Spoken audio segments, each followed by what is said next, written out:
Voici un nouveau modèle de rapport qui cette fois traite de tous ces marchés qui consistent à remplacer des compteurs d'eau. Donc vous savez, c'est le genre de marché où vous êtes sollicité pour remplacer quelques dizaines, voire quelques centaines, voire quelques milliers de compteurs d'eau. Donc ça consiste tout simplement à aller chez chacun de ses abonnés, de repérer le compteur existant et de le remplacer par le nouveau compteur, tout simplement. Mais c'est important, vous allez voir que c'est important de tracer cette intervention. Donc pour illustrer ce cas, j'ai créé un chantier, une conversation que j'ai appelée secteur centre historique. Bon, pour info, on va travailler là on va imaginer qu'on est sur la commune, sur la grande ville d'Amiens, et donc on est face à la maison de Monsieur et Madame Reynaud, voilà, et on va changer donc leur compteur. Donc voilà comment ça se passe. On a quelques données générales qu'on peut donc retranscrire ici. On va aller chercher une adresse. Voilà. Donc là, on est dans le cœur de ville d'Amiens et on va imaginer que le compteur se situe ici. Donc on est 14 passages du Bailliage à Amiens. Je remplis la date d'intervention et donc je démarre une saisie, une série de saisies sur les coordonnées de l'abonné. Alors, je note tout ça. Vous vous demandez peut-être pourquoi on renote toutes ces infos, sachant qu'elles ont été sélectionnées plus haut dans la localisation. Alors du coup, c'est important. Alors ça peut servir, je veux dire, d'avoir la déclinaison de ces champs, puisque certains de vos clients, dans le cadre de ces marchés, vous donneront, avant de démarrer les travaux, une base de données de tous leurs abonnés qui se présentera très probablement sous la forme d'un fichier Excel. Et généralement, dans ces fichiers-là, on a une colonne de rue, une colonne de numéro de rue, une colonne de code postal et une colonne de ville. Et donc, du coup, cette structure de fichier Excel est compatible avec l'outil Craft, puisque ça vous permettra d'importer toutes les données dans l'outil. Donc, tout ce que je note là, on peut imaginer que ce sera pré-saisi automatiquement. Voilà. Donc, le contact, on est sur Monsieur et Madame Reynaud.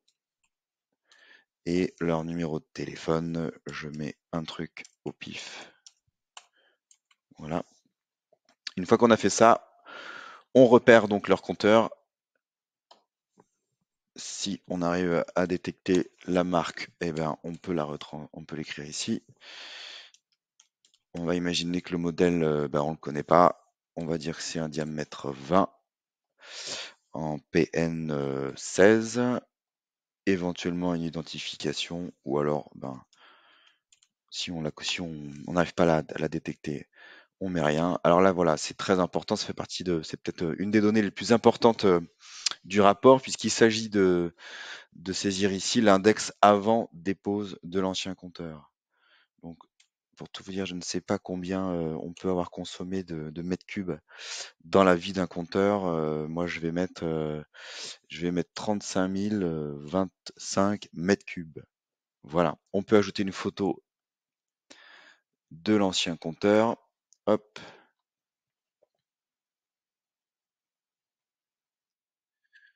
Pendant ce temps-là, je vais donc écrire. Je vais donc écrire.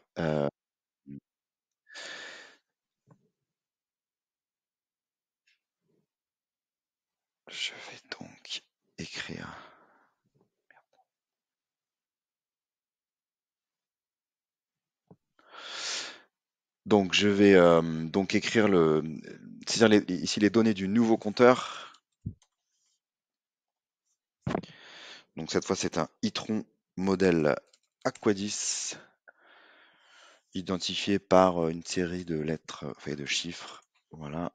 Et donc l'index à l'état initial, c'est autour de 0.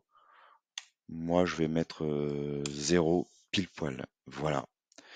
Je vais prendre une jolie photo du nouveau compteur. Hop.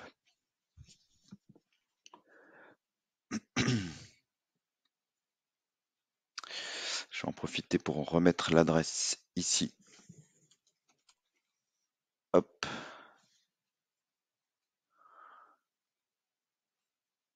Et donc on était, je crois, ici. Non. Là. C'était 16. Passage du bailliage à Amiens. Voilà. Confirmer la localisation. Et voilà, une fois que j'ai rentré tout ça, je regarde ce que donne mon export. Hop.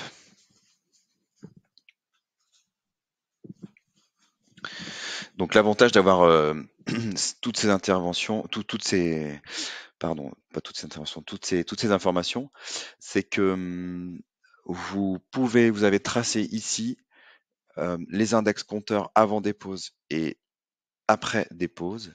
Ça, c'est des données qui sont hyper importantes puisqu'elles vont, c'est ces données-là qui vont être euh, considérées comme un point donc de facturation, puisque l'abonné, en l'occurrence, monsieur et madame Reynaud, vont être facturés sur la base du relevé de l'ancien compteur et avec un point de départ sur le nouveau compteur. Voilà pourquoi c'est important de prendre quelques minutes pour saisir tout ça.